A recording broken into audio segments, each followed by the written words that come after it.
Hello అండి, welcome to creative Ashu మామ అండి. అండి ఈరోజైతే మా బాబు బర్త్డే ఉందండి. సో వాడి కోసమని వాడికి చాలా ఇష్టమైన గులాబ్ జామున్ అనేది చేస్తున్నానండి. పిల్లలకి ఏది ఇష్టమైతే అది మనం చేయడానికి మనం చాలా తృప్తిగా ఉంటుంది కదా అండి. సో బర్త్డే స్పెషల్గా వాడికి చాలా ఇష్టమైన గులాబ్ జామున్ నేను ప్రిపేర్ చేస్తున్నానండి. చాలా సాఫ్ట్గా చాలా బాగుంటుందండి నేను చేసే గులాబ్ జామున్ అనేది.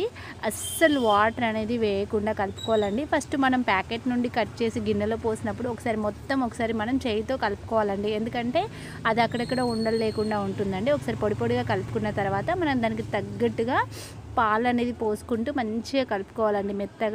బాగా మెత్తగా కలుపుకోకూడదండి, ఎందుకంటే వేరే పిండి యాడ్ చేయడానికి వీలు ఉండదు కదా. సో చూసుకుంటూ కొద్దిగా పాలు వేసుకొని కలుపుకోవాలండి. నేను మొత్తం పాలే వేస్తానండి, వాటర్ అస్సలు వేయను అండి.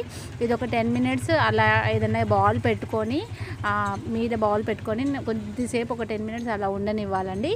ఎందుకంటే బాగుంటుంది. నేను జస్ట్ అదే కవర్ నేనైతే ఇలా పరిచానండి.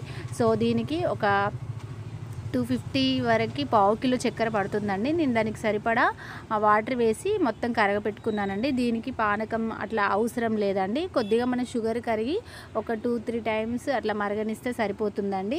తర్వాత ఈ మొత్తం బాల్స్ అయితే చేసుకోవాలండి. దీనికోసం మమ్మీ నేను కూడా హెల్ప్ చేస్తాను మమ్మీ అని చెప్పేసి మా బాబు కూడా చాలా హెల్ప్ చేశాడు. నాకు పని త్వరగా అయిపోయిందండి మా బాబు హెల్ప్ చేయడం వల్ల. నిన్న సండే కాబట్టి వాడు ఇంటి దగ్గరే ఉన్నాడు, నాకు హెల్ప్ చేశాడండి. మనం ఆయిల్ కానీ నెయ్యి కానీ వేసుకోవాలండి. మా బాబుకు కొద్దిగా నెయ్యి అంటే నచ్చదండి. నెయ్యి ఉంటే బాగుంటుంది, బడికి వాడు నచ్చదని చెప్పేసి నేను కొద్దిగా ఆయిల్ వేసి ఫ్రై చేస్తున్నానండి.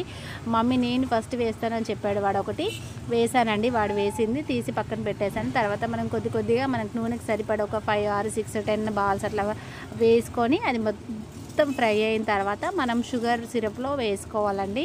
షుగర్ సిరప్లో వేసుకున్న తర్వాత అది ఒక 2-3 అవర్స్ తర్వాత బాగుంటుందండి. చల్లగా ఉంటేనే బాగుంటుంది. అది మొత్తం ఇలా ఎగ్గుకుంటుంది కదా సిరప్ అనేది. సో మెల్లిమెల్లిగా అన్నీ కంప్లీట్ చేసేసానండి. సో ఇదైతే వాడికి చాలా ఇష్టమైన గులాబ్ జామున్ అండి. ఒకటే కాదండి, ఈరోజు వాడికి ఇష్టమైన మార్నింగ్ బ్రేక్ఫాస్ట్ వచ్చేసి పూరీ చేశానండి. పూరీయే కావాలన్నాడండి. సో పూరీ చేసి వాటికి బేషన్ చేశానండి. వాడికి బేషన్ విత్ పూరీ అన్నాడండి. ఎప్పుడు చెప్పలేదు, మామూలుగా బాంబే చట్నీ అంటారు కదా అదే అండి.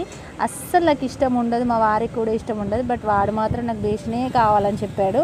సో పూరీ చేసి బేషన్ చేశాను.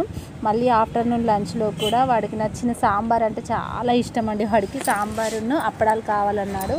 సో సాంబార్ చేశాను, అప్పడాలు చేశాను. దానికన్నా ముందు ఇదిగో ఇలా గులాబ్ జామున్ అయితే ప్రిపేర్ చేశానండి. స్వీట్ కావాలండి గులాబ్ జామున్. సో బర్త్డే కాబట్టి వాడికి నచ్చినవి చేయాలని చెప్పేసి మార్నింగ్ బ్రేక్ఫాస్ట్ పూరీ చేసేసి ఆఫ్టర్నూన్ లంచ్లోకి సాంబార్ చేశాను, అప్పడాలు ఫ్రై చేశాను. తిన్న తర్వాత ఇక స్వీట్ కోసము ఇలా గులాబ్ జామున్ చేశాను. తర్వాత నైట్ ఉప్పుడు పిండి కూడా చేశానండి. ఉప్పుడు పిండి కూడా తిన్నాడండి. సాంబార్ ఉంటే చాలండి, వాడికి ఏ కర్రీ అవసరం లేదు, వాడికి అంత పిచ్చి. సో ఇదండి ఈరోజు నేను చేసిన రెసిపీస్. నచ్చితే లైక్ చేయండి, సబ్స్క్రైబ్ చేసుకోండి. బర్త్డే స్పెషల్గా మా వాడి కోసం చేసిన రెసిపీస్ అండి. మీ బాబు కోసం మీరు అడిగిందల్లా చేసి పెడతారా అండి? నాకైతే వాడు ఒక్కడే ఉన్నాడు కాబట్టి చాలా ఇష్టం అండి. కొద్దిగా విసిగిస్తాడు, అవేవి బర్త్డే కాబట్టి పట్టించుకోలేదండి. సో వాడి కోసం చేస్తే నాకు అందులో చాలా తృప్తిగా ఉంటుందండి. సో ఇదండి ఈరోజు నేను చేసిన గులాబ్ జామున్, సాంబార్ అన్నం, అప్పడాలు మార్నింగ్ బ్రేక్ఫాస్ట్కి. Subscribe to my channel.